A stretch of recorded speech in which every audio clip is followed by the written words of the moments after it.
You've been lied to about history. The fiercest warriors of the ancient world didn't just fight together, they loved one another. Not in secret, not in shame, but proudly. They stood side by side with swords in hand and hearts on fire. This is the story they erased, the story they never taught you. Until now. They tell us warriors were hardened, brutal, emotionless machines, trained to kill and die without feeling. But that was never the full story. Long before our modern world invented shame and suppression, love between soldiers wasn't hidden, it was honored. In the jagged hills of ancient Sparta, young boys were taken from their homes at age 7. They were flung into the agoge, a brutal, militaristic upbringing meant to crush weakness and forge unity. But within that furnace, something intimate burned. Older warriors, experienced and deadly, were paired with younger trainees, not just to mentor them in war, but to love them. The older warrior was called the Erastes, lover, mentor, protector. The boy, his Ereminos, beloved apprentice. Together they trained, hunted, bathed, bled, and in the dark, found warmth in each other's arms. This wasn't perversion. It wasn't even scandalous.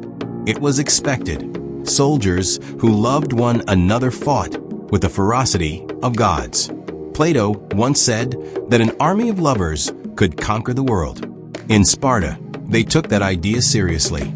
Across the sea, the same flame burned beneath the polished armor of feudal Japan. The samurai, warriors bound by the code of Bushido, carved their honor not just in battle, but in bonds of affection with their male disciples. They called it Shudō, the way of the young.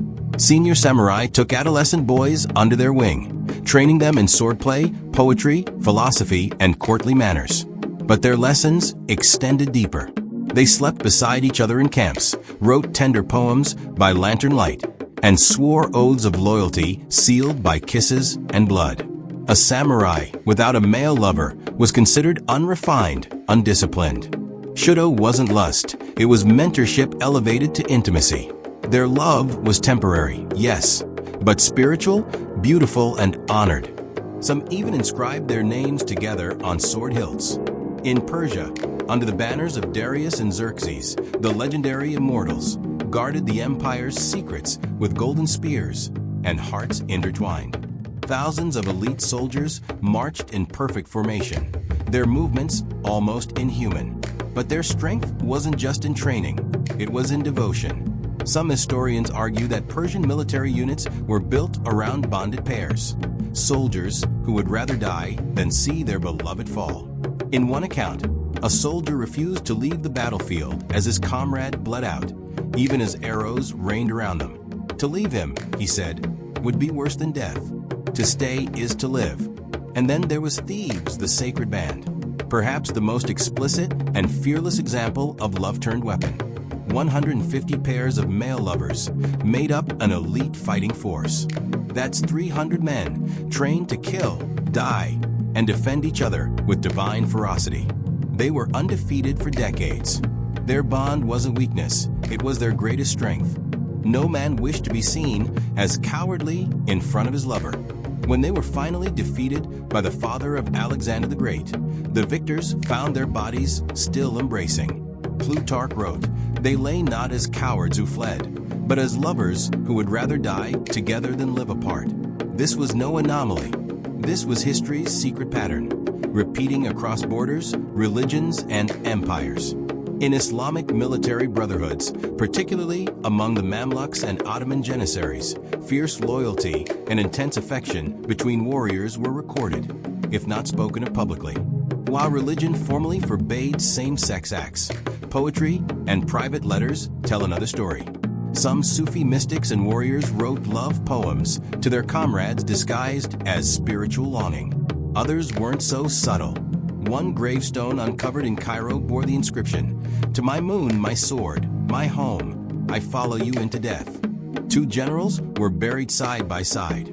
Their love, while never named, is etched forever in stone. But what happened? Colonialism. When the British Empire marched across Asia and Africa, it brought more than guns and flags. It brought shame. Laws criminalizing same-sex intimacy were imposed like chains. What was once sacred what built armies and empires, was now labeled deviant. In Japan, the Shudō tradition was erased. In India, temple art depicting male couples was defaced or hidden. In Africa, indigenous spiritual beliefs involving bisexual deities or warrior brothers were declared demonic. In the West, textbooks scrubbed all mention of intimacy between men unless it was in the context of scandal or sin. The world forgot, but the truth doesn't vanish, it waits. In buried poems, broken statues, and battlefields where the bones of lovers still lie beside each other, history whispers. The idea that same-sex love is unnatural? A lie. The claim that warriors must be hard, loveless, and cold? A myth. The greatest soldiers the world has ever known, the Spartans, the samurai, the sacred band, fought harder because of love, not in spite of it. They died not only for their city, their shogun, or their king. They died for each other. And that, perhaps, is the bravest kind of love the world has ever seen. History doesn't repeat itself, it hides. But if you listen closely, you can still hear their hearts beating beneath the armor. If this shook your view of history, imagine what else they've hidden. Like, share, and subscribe for more forbidden stories from the past. Drop a comment. Should we cover the gay African kings the colonial powers tried to erase? Or the secret love letters found in Nazi bunkers?